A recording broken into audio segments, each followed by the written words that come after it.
all the beats. Whoa. Hello, everybody. And it's another episode of Going Over, you know it, your neighborhood friendly coach, your neighborhood friendly trainer, promoter, slash 43-year-old active professional wrestler. The sty in the eye is still here, baby, and I'm rocking. Zack Primetime Reeb, and I'm joined alongside my podcast colleague, the Wrecking Ball, Paul Isadora. There, and just knock the camera around. Hey, Paul, we're cooking. We've done our first match breakdown. We're getting ready to do another one. We've got AJ Kirsch coming up on the show on Friday the 20th as our first guest. That went very well. And we got more guests lined up. And this thing is really starting to, we're really starting to catch our groove. And my next question is, how are you today on Going Over? I'm doing good. I'm doing good, man. I just have hopefully something that's going to get me back on track to get back into the ring yesterday or day before. Little neck procedure, and so hopefully that's going to get me feeling back the way that I should be feeling. So hopefully that's going to be a step in the right direction to being able to not only talk about wrestling, but hopefully demonstrate what we're talking about. So it's not like, hey, we're just talking about this stuff and we can't go out and execute it. So I'm looking forward to that, and hopefully that's coming up here in 2025. So that's kind of where I'm at, man. And man, I'm just so, like I said before, man, I'm humbled. I'm excited about the direction that the podcast is going. After all these feelings of, will anyone listen? Like, do I have anything that's to say that people are going to listen to, worthwhile to listen to? Can I help people? I think that was always my biggest fear, right? Do I have the resume or the respect of other people that want to listen to what I've got to say? I feel like there's times that people come up and ask me to critique their match, and I was like, oh, I'm not sure if I'm qualified to do that, but I think by more people that I respect asking me those questions, and you giving me a little pat on the back here and there, like, hey, you weren't too bad at this pro wrestling game. Gives me a little bit more confidence to talk about things that my opinions, I guess, and hopefully my opinions hold some weight. So, man, we're a full handful, over a full King Kong Bundy count of episodes here. So, man, so I just feel like there's so many topics, but I think something that we've discussed in the past, and something I'm interested in talking about, is kind of what's the difference between, if somebody, like back in the day, people would say, like, we used to learn on the road. It was on the job training. We used to work 300 days a year, every day of the week, twice on Sunday, all of these things. And that gives you the impression that these old timers, they probably got thousands and thousands of wrestling matches under their belts. But what's the difference between having thousands of wrestling matches under your belt and being a good wrestler, and having thousands of wrestling matches under your belt and maybe not being looked at as being a great wrestler? Like, what goes into that? People that wrestle far fewer matches be so much better than people that wrestle so many more matches? Like, how does that dynamic work?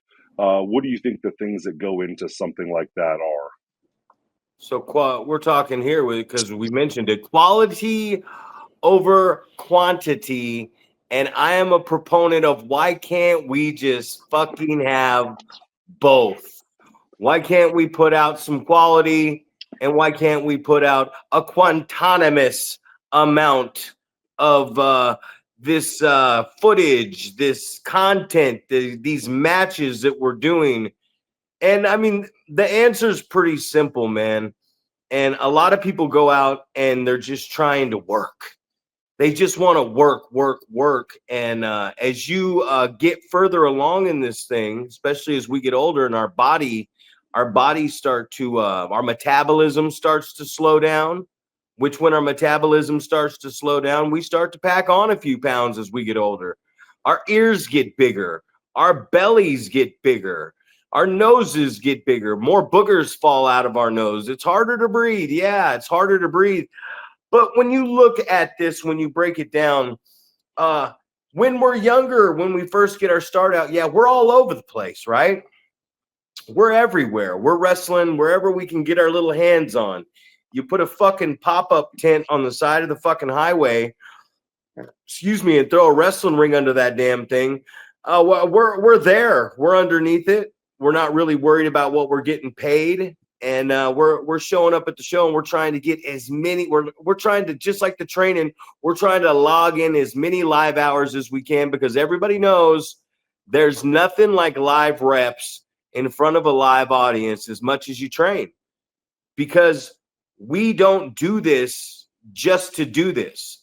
Would a stand-up comedian do stand-up comedy? Would a musician make music if there was nobody to listen to the music, if there was nobody to show up and listen and hear and laugh at the jokes? And the same goes for us. And I think what gets into that is we get so much wrestling. We get so many companies, and I've mentioned it before. Anybody can go to Monsters or High Spots or wherever, or buy used rings online now. Anybody can rent a building with a roll-up door, and anybody can charge anybody to train. So anybody can start a wrestling promotion. And back in the day, we've talked about it before. I always keep going back to we've talked about it before, and I'm going to try to stay away from the word I think today.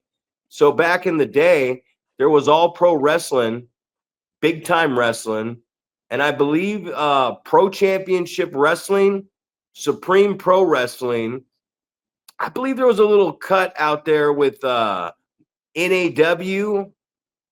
and there was a company called RPW that mixed in with SPW, and there was the church promotion here in Yuba City, which was UCW. So there wasn't a lot of places you could go and work. And the places that had established themselves and been around a long time had a higher quality of professional wrestler. It was a lot harder to get on a wrestling show back in the day. It was a lot harder to get into wrestling training. And it was definitely a lot harder to get on a professional wrestling show. So when you say what makes somebody who per se might have a lot less matches than somebody else, why are they wrestling at such a higher level than the guy that would be wrestling 1,000 more matches than they've had in their career? And the simple answer to this question is the level of training, man. The level of training, where you wrestle, the better wrestlers that you're wrestling, the more experienced guys. You're out there on the road. Are you just wrestling in your first year? Are you just wrestling a 100 matches just to wrestle 100 matches to gain some live experience on wherever you're doing it at? Or are you in the ring with a Paul Isadora, a Luster the Legend, an Adam Thornstowe, a Matt Carlos, a Dylan Drake, a Venice DeMarco, a Boyce LeGrand, Mike Modest, Donovan Morgan. God, there's just so many guys. Oliver John, Big Ugly, Chupacabra. I can name a lot of these guys out here that have a lot of experience, that have gone through the same thing. We've all gone through the same thing. So what it comes down to when we talk about quality over quantity is when there is a massive demand, there's a massive amount of wrestling going on. There's no barometer on is this quality professional wrestling, or is this just what we would label as professional wrestling? Because there's a ring, there's a little bit of audience. So at the end of the day, the quality over quantity is, how did you train? How much time did you put into training? And it goes back to who trained you? How long did you train for? When you completed your training, did you go on to get better training? Because I look at some guys, as I ramble myself here, because to me this is an interesting topic. I look at some guys like J.R. Kratos. I look at Tim Thatcher. I've there's some other names that I'm not even really thinking of right now, and some guys that are on TV that once they got that level of experience and exposure here in Northern California, Brian Cage, they decided to hop in the old car or get on the airplane and venture out into the world to see what else was out there. More better wrestling promotions, better trainers, better workers. So I mean, these are the guys. I mean, Drake Younger, he refs in WWE now. He used to go by Bruce Bukaki, and now he wrestles. I don't know what his wrestling. I think it's like Ryan Tran or something like that. But I mean, he went to Harley Races. So a lot of guys that you see that have gone to that next stage and moved up, where they move up in their bank accounts, and they move up in their exposure and their views and their popularity amongst people out here in the world, is they've continued the process of getting better and looking for bigger and better promotions out there. What's your take on all that? Absolutely. I mean, so me being a basketball guy, I look at it in terms of that. Like we hear about so many times where kids are playing AAU basketball, right? Where it's just they're playing a lot of games, but they're not getting a lot of practices, right? And they talk about European basketball versus basketball in the States. So they talk about like European guys, they're practicing 5 days a week, um, and maybe they play a game every month or something like that. Versus the basketball players here that are maybe they practice once or twice a week, and then they play 5 or 6 games every weekend. So I wonder if it's the same with pro wrestling, right? Is it you train however long you think like or your trainer has given you the go ahead, right? And I think we talked about this in one of the other episodes, but it's like, do you just stop learning at that point? Like you think, hey, I'm a trained pro wrestler now. Now all I'm going to do is I'm going to go out and wrestle matches, right? I'm not going to do like kind of what you talked about, which is go somewhere else and learn from someone else, right? Because we'd love to say as trainers like, hey, we taught you how to be a pro wrestler, but in reality hopefully we're humble enough to go, hey, I taught you everything that I know, now go someone else. Because I mean, I've always been of the opinion maybe you're not going to learn something better, than what you train, that's what you learn from me, but you're going to definitely learn something different, right? I think if someone goes, and obviously that's why I send guys to you, I'll send guys to Ugly, because I think everyone has got different things to contribute, right? I don't know everything. You don't know everything. Ugly doesn't know everything. Different people that are training wrestlers, they don't know everything, right? But hopefully, somebody that can go from my school to your school to his school to wherever, somewhere, maybe a bigger name, you can go somewhere else. And hopefully you're going to learn something from that person and learn something from the next person. You talked about Brian Cage just driving himself to Deep South, to get another vantage point, right? Some of these other guys, that went through SPW and different other training schools, and going somewhere else to learn more, hopefully learn some better stuff, learn from people that have been actually working for the largest company in the world, things like that. And I think about, kind of my journey and your journey about kind of reaching out. What can I learn from this guy? What can I learn from this guy? What can I learn from this guy? But I wonder, is the difference, like I know, we always talk about the back in the day stuff, but I just think about like how long did it normally take after you wrestle the match for you to get the footage so you could watch that back and critique yourself? Because I always thought like that was a great thing to do. Take your camcorder with you, right? Set it up somewhere, record your match. And I remember hearing DDP saying that, right? That's what he would do, set up a record, something, and record his match, and then sit down with people that knew the business better than him and break it down, right? Be humble enough to go, hey, would you mind watching my match? Can you tell me honestly, what you think? What can I do better? And things like that.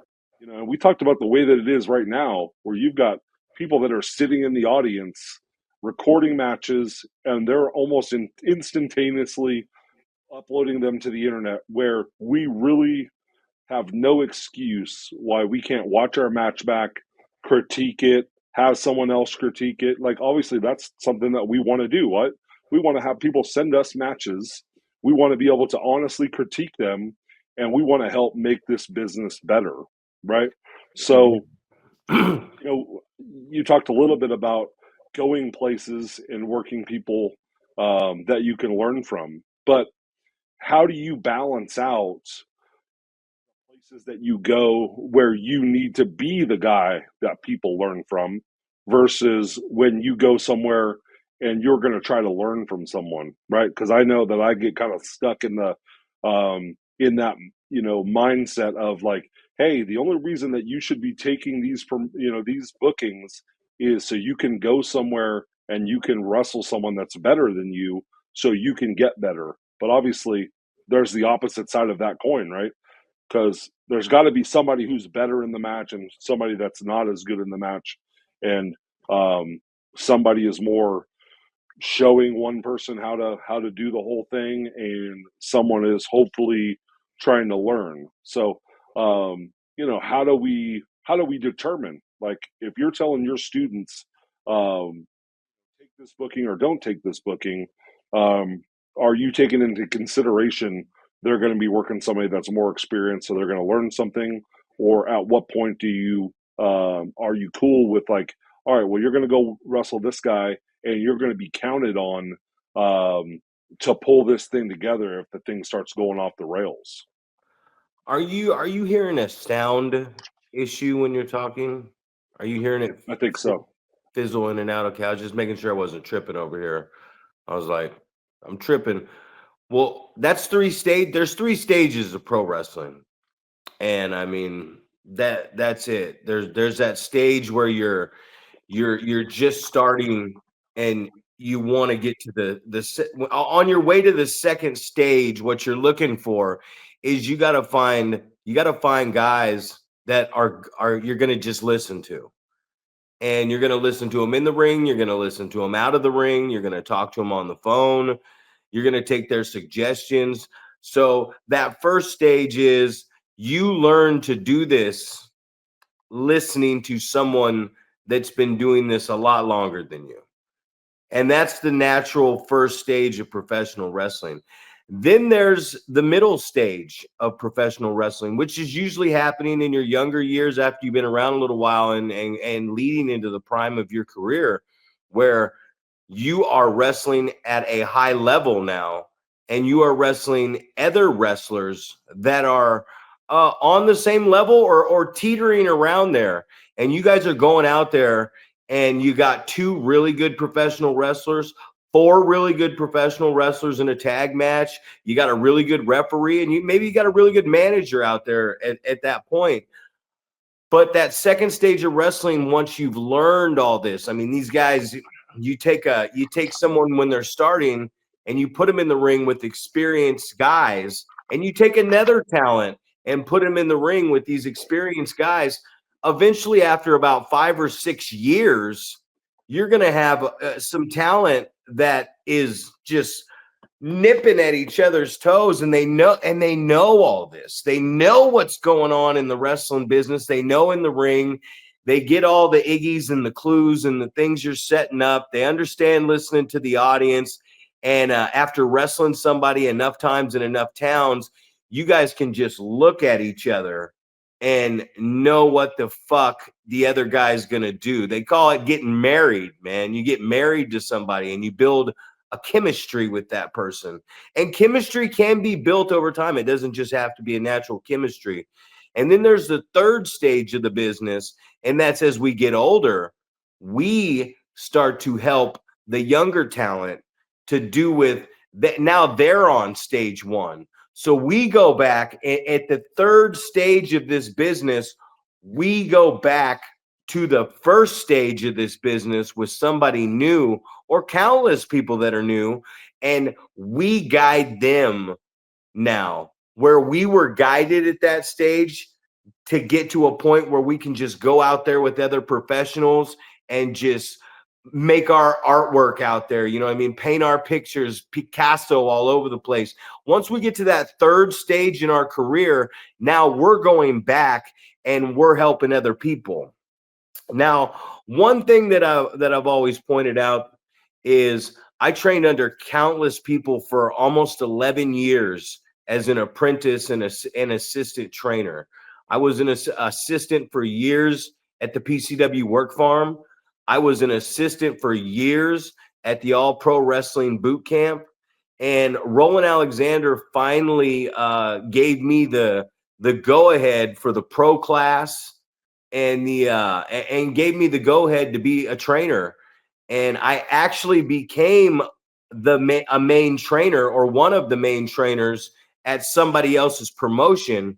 So then when I came back, as I left APW and I came back, it took me 11 years to finally say, okay, I can finally be the man at the PCW Work Farm, now Primetime University.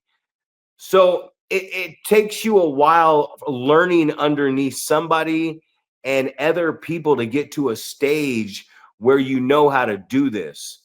So a lot of times when you get these training schools, these camps, everything else like that, there's not a lot of structure to the camp because a lot of people were trained with not a lot of structure. You know what I mean?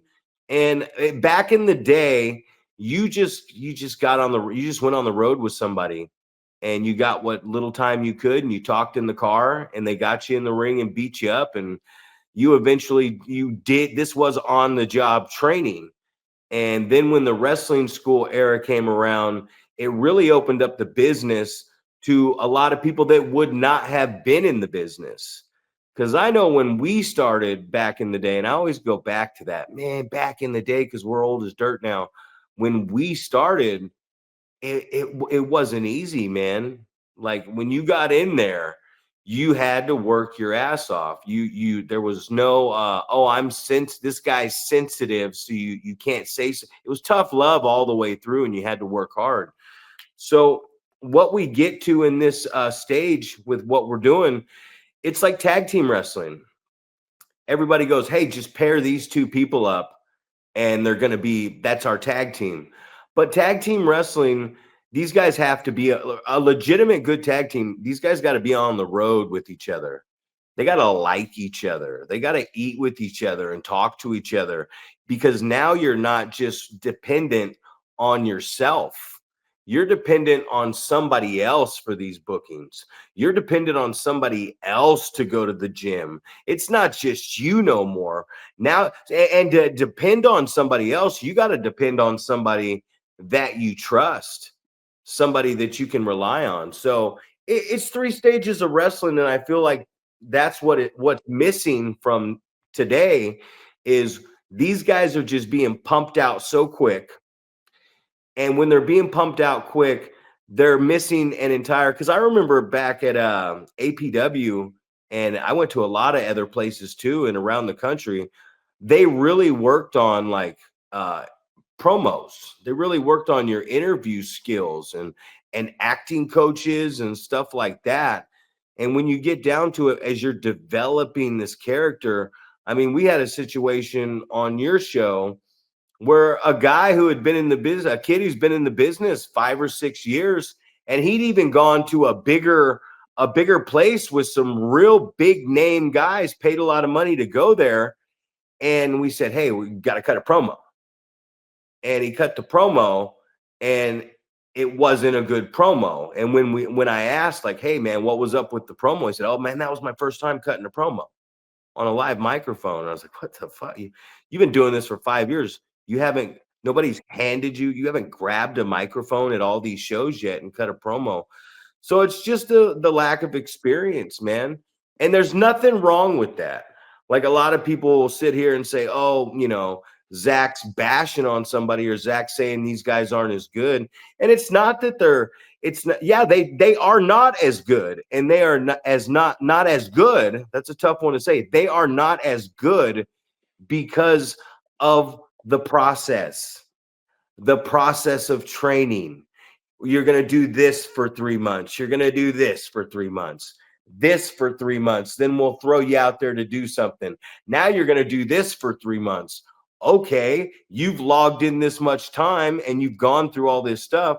You are a graduate. I'm going to give you my blessing to go take a booking wherever you want now on your own. But that doesn't mean you stop training. That doesn't mean you stop growing. And that's the one thing that I'm seeing in professional wrestling. And it's been going on for a long time, but people just quit growing. And they quit growing in relationships, with wives and girlfriends. They quit growing in with friendships. People just outgrow other people. So when you see people coming from the same promotions, the same training programs, and one guy after 5 years or whatever goes on to WWE or goes on to have quite a bit of success, and the other guy's still lingering around doing the same stuff every weekend, it's not that it has nothing to do with this person is a better human being or anything else. One guy was just willing to grow, and the other guy became content and stagnant with where he was. And people could call it a big fish in a small pond. They could call it being a weekend warrior, a hobby wrestler, whatever it is. If you enjoy wrestling on the weekend, man, more power to you. Go for it. I mean, that's a choice. That's a choice that I made in my career, was to go back and enjoy wrestling on the weekend. But at the same sense, if you're going to take somebody's money, if you're going to take a young, aspiring professional wrestler's money, and you're going to coach this person, you have to be honest with them, and you have to give them the best of their ability. If you want to take their money and you can offer them so much, then tell them, I can take you to this point, and after this point, I've got a few other places that I can send you to that you can progress and grow, if that's what you're really interested in. And if that's not what you're interested in, that's fine too, because there's plenty of work for people that just want to work on the weekend. But to answer that question, which I did, but in a short, there's 3 stages of the business, man, after training, but you always continue to train. The 3 stages are that first year or so, you're learning, you're listening. And once you get past the learning and listening point, now you start wrestling guys that are at the same, maybe a little better, maybe you're a little better, or maybe you guys are neck and neck, but now you guys, you 2 good workers or whatever, go out there and they start just piecing it together. And then the 3rd stage of your career, where we're at right now, where we should be in the ring. I mean, I hadn't wrestled 6 weekends in a row until that last week, this last time. And my birthday, my 43rd birthday, was on the 7th weekend. 6 straight weekends of dragging rings and wrestling. And I think I wrestled Alex Ace, Jack Tracy, Dickie Dakin twice. I think I wrestled Ethan Reno. I mean, if you look at the guys that I wrestled, I didn't wrestle any guys with a whole lot of experience. And it was a rough way to get back to doing 6 straight matches in a row, because my body was beat to shit. There was some funky stuff going on in this communication factor with these young guys.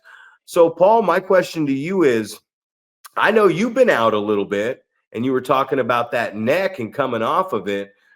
When you come back off that neck injury at this stage in your career, because you've gone through those other two stages. How do you feel about the two stages I talked about? And tell me how you feel when you're coming back now at your age on this third and final stage I've talked about. Yeah, absolutely. I mean, I think about those first couple stages, and you talked about just getting in there with more experienced people, and I don't know if I almost feel like I fell into that category where I was wrestling people that were new also, and I think that that might be a part of the way that we're not the people are not progressing very quickly because you're wrestling the people that you trained with, and they're coming out of the same school and they trained for the same amount of time as you did, and they learned exactly the same stuff as you did, so you're more susceptible for those um just I wouldn't say stinker matches, but I mean it's you guys are both kind of lost when it comes to putting a match together. And there's not really a guy in the match that's going to be able to corral it when it gets to that point where it starts going off the rails a little bit. So, I mean, I definitely felt like I was in that position, but I also think I got the opportunity to, you know, wrestle like the Joe Applebaumer and Mustafa and Adam and Luster were a couple years into their career by the time I started. Malachi and Corey Dayton, some of those guys. Ugly was a few years in as well, and just so I felt like I got a little mix of that stuff, but you really start learning when you start getting around those guys that have been around for a while. And when you're able to really take those realistic critiques and take them to heart, take constructive criticism, don't be all pouty face and boohoo about, oh, this guy thinks I suck or whatever. Take everything with a grain of salt and understand that hopefully in most cases people are trying to help you, and I know a lot of cases was the opposite, but I was able to cross paths with Mike Modest, and um, you know you talk about taking people's money, right? That guy had the opportunity to take my money at one point, right? Because I had a match with Tony Jones, and it was on Pro Wrestling Iron, and he was it was one of those opportunities. He said, you know what? Normally, I would tell guys, "Hey, give me this much money, come train with me. I'll get you to be a pro wrestler." But he's just like, hey, I think um, you've got something special, and I could say that to you, but you're making a good way right now, and you're out there listening. Wrestling Tony Jones, obviously, guy that had been around for way longer than me, and just trying to learn about that thing. But I guess that second stage, you could kind of say like, wrestling those guys that were kind of in my same wheelhouse, right? The guys that had been around maybe a little bit longer than me, and trying to progress that way, and having some. I always felt like I had really good matches with Luster and Adam, with Malachi, some of the guys that are from my area. I always thought I had good matches with Ugly, like just um, and we went to Oregon and thought I had some good matches with guys up there as well. So getting to do that as well, but getting kind of back to the question that you asked, like when I have the opportunity to get back in there, I feel like I'm gonna play that role of helping develop guys, helping guys get to that next level. Hopefully, kind of being that voice of reason in the ring and being able to kind of rein things in, because I remember early on just like watching things go awry, and kind of like, how do we get this back on track, how do we get it back to the point where hopefully we're telling a good story. So hopefully I see myself as that type of person, and I think it kind of started with that the opportunity that you gave me at the Young Lions Cup, right? Hey, come in, can you agent some of these matches? And completely different role than I was ever used to. Having guys come up to me and go, "Hey, here's the match that we're going to put together," and kind of here's the story that we want to tell. This is the way that we think we're going to be able to tell that story, and how we're going to be able to get it across to the audience and be able to try to give honest feedback and ask guys questions, not to necessarily change their mind, but to give them a little bit of insight of, this is the way that I would look at this match that you're putting together.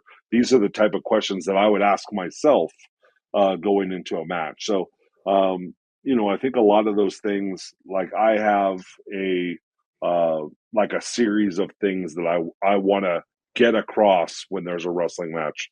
Obviously, we're trying to tell some sort of story, right? We want to know, how are we going to tell that story? And then hopefully there's some sort of point in there where you can kind of really gauge the crowd, and maybe change things that you were thinking were going to work, and then the crowd isn't into it, so you have to make some sort of change on the fly. So I think we don't have that opportunity that often, where people are going out and, maybe just putting together an outline of, this is kind of what we want to do, and then we're going to go out there and we're going to kind of feed off the crowd and let them dictate the direction that we go in our match. So I'm hoping that that's going to be my role when I come back. I'm hoping I'm going to be kind of that guy that people come to and say, hey, this is what I'm thinking. Give me some feedback, right? And I can just give those, hopefully just little tweaks, right? Hopefully guys are doing what they're supposed to be doing. Hopefully they have a good understanding of what's happening, and hopefully I can kind of be that guy that give some little tweaks, and hopefully I can help a lot of guys out. And I'm not saying that, like, I don't have still aspirations of being a top guy at a company, right? I still want to be the type of guy that somebody can go, hey, we're gonna put a belt on you because we think you are going to be putting on great main events, right? I think I'd be silly to say that I don't still have that competitive drive and want to be the guy that has a little bit of the spotlight. I felt like I've always kind of thrived in that situation with the pressure on, and like, you got to perform, and putting it all on the table and just making it happen. So that's kind of that's what I see kind of in a nutshell coming back, and providing that kind of that third piece, me really giving back, and hopefully providing some wisdom and knowledge as an older guy in the business that's been around a little bit. So that's kind of where I'm at. Well, that's the thing, is like, I have only come through and worked at places that are about developing talent. That's what I've always seen. When I was here, I watched skits take all us young guys on, man. Adam, Luster, Malachi, the Stoner Brothers, the Commandos, Dustin and Derek started here. Me, Rick, Scotty, James, AJ, Brian.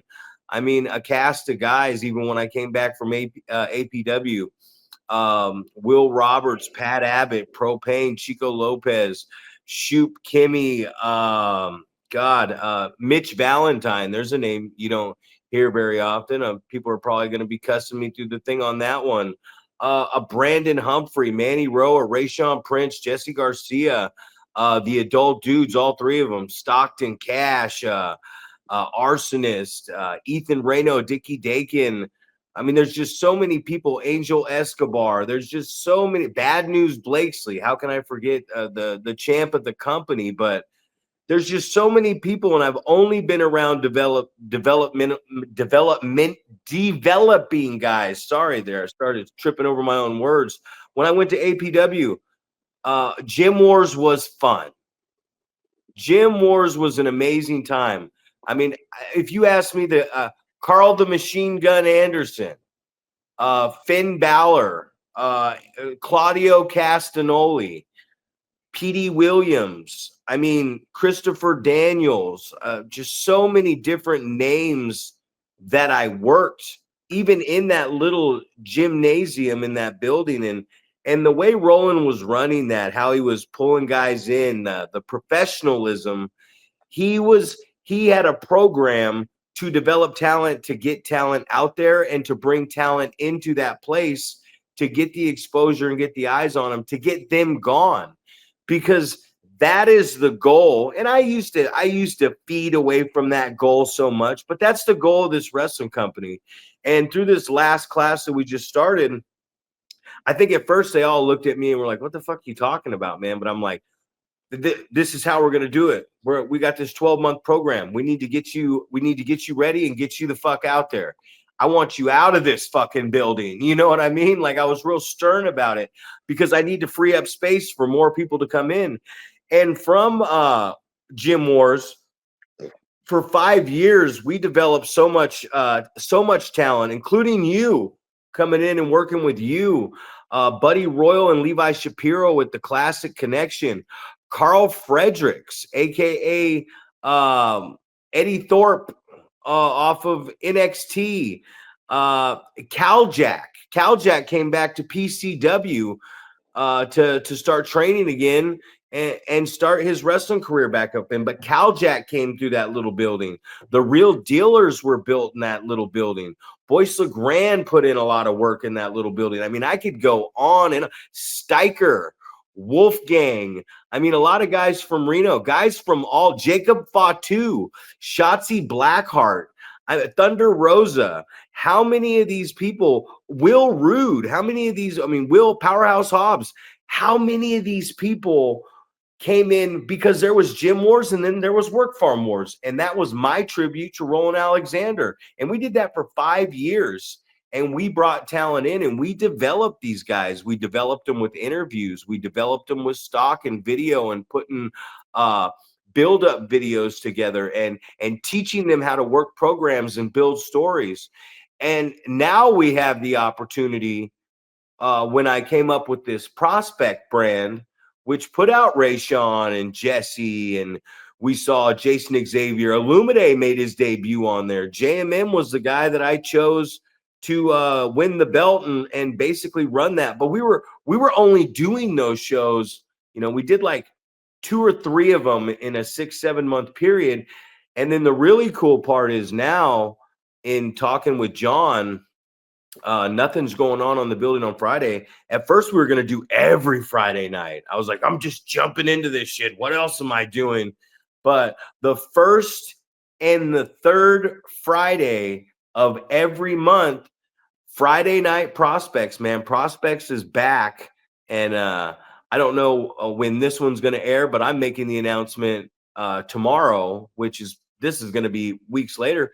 But I'm very excited about it because we are going to be running twice a month, but with lighting and good sound and interviews and photos. And the one thing I fell in love with in professional wrestling is developing this talent, man. And along the way, especially when I called you up for that Young Lions Cup, I found out, hey, man, there's another guy out here who's been right there with you at all these same shows and venues and in that ring with you, going hold for hold and slam for slam all these years, who's also really good and loves watching develop talent and help the talent get better. And that's you. So just how I didn't balk at getting my ass up there to help start training with you guys in January, I'm hoping that there's going to be no balking on. Like I said, I got the spare room back here. I know you're 7 feet tall. Maybe your feet might hang off the California king size just a bit, but it's very comfortable. I'm going to cook for you. I'm going to take good care of you, Paul, but I can't see any better way. I'm so excited about this venture we're on because we're talking about quality over quantity, or like we say, quality and quantity. They go hand in hand like peanut butter and jelly. But I'm excited about this venture because, you know, having a guy like you in the locker room, helping these guys out, watching this, giving this talent an opportunity to come down here and learn all this stuff. I mean, there's one guy that Sin Sin, I've been, we've been like this for about a decade now. And I sit there every Sunday and watch him coach. I had a couple big guys, a couple big brothers, like almost Bad News' size, come in. And I thought in my head when I was coaching these guys and I had somebody else training, I said, you know what? I got to get a hold of Sin. I got to get a hold of Sin, and he's got to come in here because he's the perfect guy for this job. And that's what guys that have been around this business, that's the smartness, being humble, no ego. You got to go, hey, I think this guy might reach out better to that guy.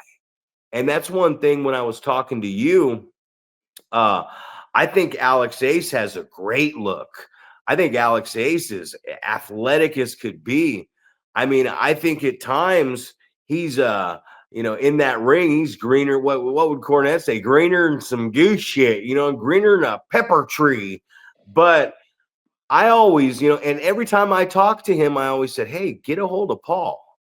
Because here's this 7-foot guy that can do this is the younger next generation of the Wrecking Ball, Paul Isadora. And you have Paul Isadora right here at your feet. And I see him at the shows in Reno. Yes, you two are in the same building. And for the life of me, I just can't understand, like, why is this guy not like a stick up your ass walking around the building? You know what I mean? Why is this guy not just so close to you everywhere you go, bugging the shit out of you and asking you all these questions? And that it becomes the problem in what we're doing is Boyce LeGrand is sitting in the locker room, ladies and gentlemen, and nobody has gone up to Boyce LeGrand and just connected to him and not let him out of their sights. Asked so many questions that he's coming up to me going, dude, you got to get this fucking kid away. But here's the thing, and this is the thing. Boyce LeGrand, if 5 young wrestlers were following and harassing him in the locker room, asking him wrestling questions, as much as we'd like to say, I think that would bother Boyce, it wouldn't. It would make his entire day because he got to go somewhere and there were 5 hungry wrestlers sitting around him asking him questions. Because I hate to tell you, ladies and gentlemen, if you see a Paul Isadora, if you see a Zack Reeb, if you see an old school Oliver John, if you see a Big Ugly, if you see a Sin, if you see a Boyce LeGrand, a Rick Luxury, damn it, Rick Luxury too. If you see these guys sitting around a locker room, how about you go ahead? And there's a good chance, especially because we're older, it's going to be harder for me nowadays to go run away from you. You know what I mean? Because we don't move around as fast, man. Like, how you going to lose a 7-foot guy? I can find you in any crowd anywhere I'm going, and I'm going to harass you. So what do you – sorry, man. This one's been a real passionate one for me. This has been a real passionate one for me because Hey, I'm gonna jump in here real quick because I just had a thought pop into my head when you were talking about Cal Jack and Brian Cage and things like that. What do you think about these guys who have been I would say at the pinnacle of training? Right, you're getting trained by the biggest company in the world, and some of these, I remember Brian Cage when he came back from FSW. I remember him putting on a clinic with guys, showing them different things that he had learned from Norman Smiley and some of these other guys that were like technical wizards. And he was sharing all of this knowledge with these young guys. Obviously, these guys were really interested in learning. Like, what does it take to get to that next level? How important is it when these guys come back from being on a developmental deal or I remember seeing Tim Thatcher at an SPW show, and he was just amateur wrestling guys. Like he would give guys like, all right, hey, we're gonna wrestle for 4 minutes, right? We're just gonna trade holds, and I just remember a line of people at the ring just wanting to get in there and wanting to, tussle around with Tim Thatcher because, he has this wealth of knowledge about that, like, British style, the hold for hold wrestling, um, how he makes everything look so real. Um, it's such a struggle, right? Which I think is, we talk about this all the time. Like, it shouldn't look super smooth, you going, transitioning from one hold to another. This should look like a fight, man. This should look like, if I'm trying to wring your arm, you're trying to prevent me from doing that, right? So these guys would Absolutely. get in there with Tim, and it was crazy, man. And Brian Cage, like I said, same way. But some of these other guys, they'd come back and it was like, hey, man, there's a ton of people that would love to pick your brain, but they weren't quite, in that specific mindset where they wanted to share this knowledge, or maybe they're much like me and think, what do I have to show these guys? But how important is those guys coming back from, getting an opportunity and learning from, the quote unquote best trainers in the world to share that with their community that they came from.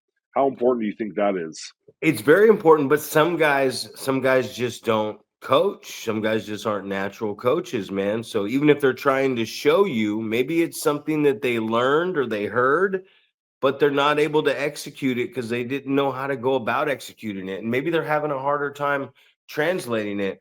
I know that, and I bring this name up, Clay Jack, when he first came back, and he came to it was the work farm because it was in Oroville. He's a monster, man. Really good dude. And when he came in, those training sessions, especially because he's just, what is he, that Division One from Oregon State? Like, this guy Right. could probably beat Brock Lesnar. You know what I mean? Like, there's probably a chance that this guy could beat Brock Lesnar in a wrestling match. There's probably a good fucking. I watched him pick you up one time. I used to tell him, "Hey, man, don't throw me in that fucking gut wrench," because he doesn't know his own strength. And it's not saying that it's not that it's unsafe. He just doesn't know his own strength, man. He's huge. And I would always tell that guy, like, dude, there's not anybody in the locker room that's going to kick your ass. Not saying there's no one that might not be stupid enough to fight you, but there's no one in the locker room that's going to beat up Jack. If he really gets mad, he's going to throw you all over the place, maim you, take you to the ground, and maul you. And maybe that's where he got the grizzly bear idea. And it became a performance thing. But I was always like, dude, I didn't like the grizzly bear idea. I thought it was creative. And I thought he did a good job with the creativity of it and everything. But the Jack I saw training with me for like 4 or 5 months in there, my God, man, what an athlete. And he was doing it just the way he trained, man, the way he ran the ropes, the tack. You could just tell. You could just tell I was watching something and I was learning. And I was showing him stuff too. Don't get me wrong, but it'd been a while since I'd seen someone come into training that I was like, fuck. And I was like, look at this guy. He had he made the tackles big, the noise, the face, the things he was coaching. He was great, man, going through the training. And that's one thing. And I even talked to him where you're going with that character he had. But I was like, dude, you need to come out here and fuck people up. Like, if he would have gone Right.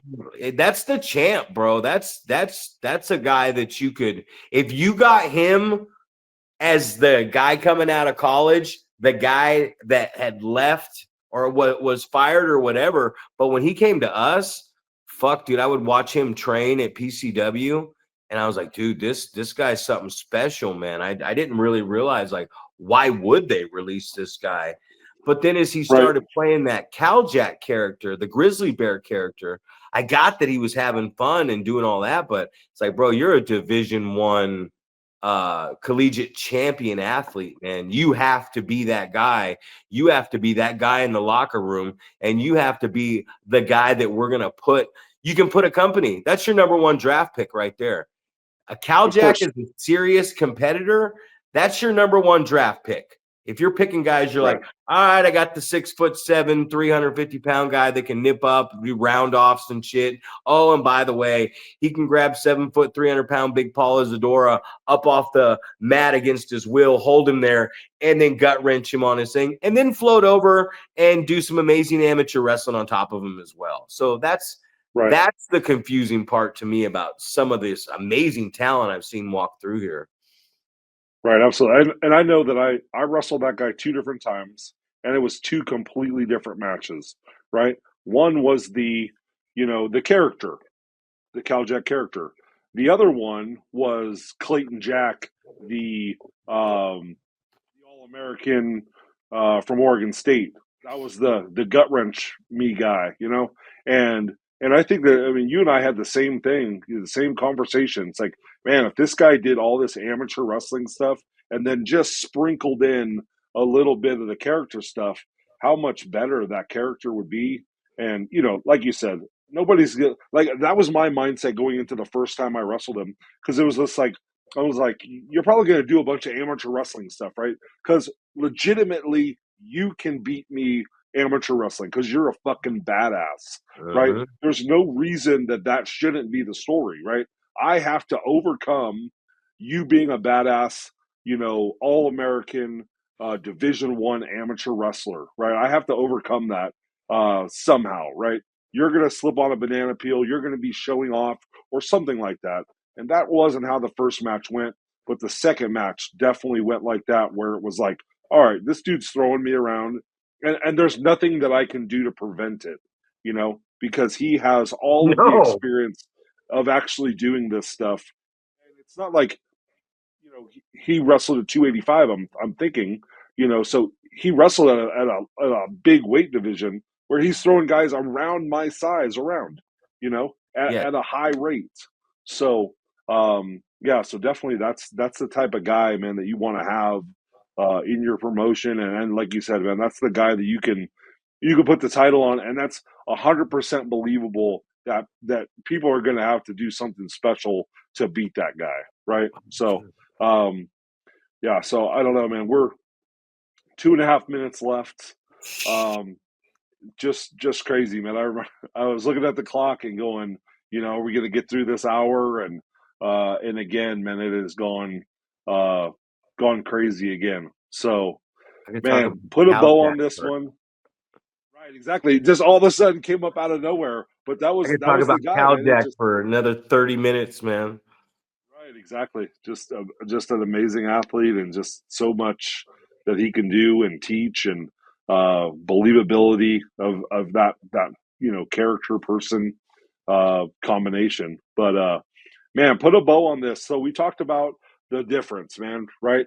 Quantity, how many matches you've wrestled versus quality, how good of matches you've gone to do. Like, so what's the key, man? How can you get that combination and put it together and do this at a high rate for a lot of matches? I mean, we're gonna have to go back with what I said earlier, and I mean, I hope people they can have whatever opinion and theory that they want, but there's 3 stages of this, man. After the training, but you always continue to train. So one thing we have to realize is we get that training, and then we chase more. We have to be willing to grow. We have to be willing to continue to chase more training.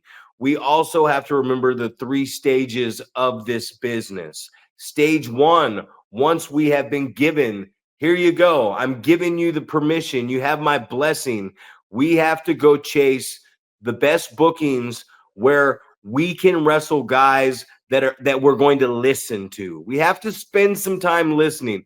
We shouldn't worry too much about calling the match starting out. We should be listening. And once we get through that listening portion and we continue to grow in our training and continue with that, then we get to a point in our career, and it's a long stage in our career too. It could be 10, 15 years where we're competing against other guys and we're trying to raise our game up and paint our picture. And then the third stage before we cut out of here, and it's the beauty of the salt and pepper, which there's a whole lot more salt than pepper. The sty in the eye, baby. We get to the point now where we're at, Paul, where it's all about they need to listen to us and we need to help them and develop their characters. Because I'll tell you what, I'm Zack Primetime Reeb, and you're the Wrecking Ball, Paul Isadora. And once again, I'm going over. That's right, man. You got to go right here.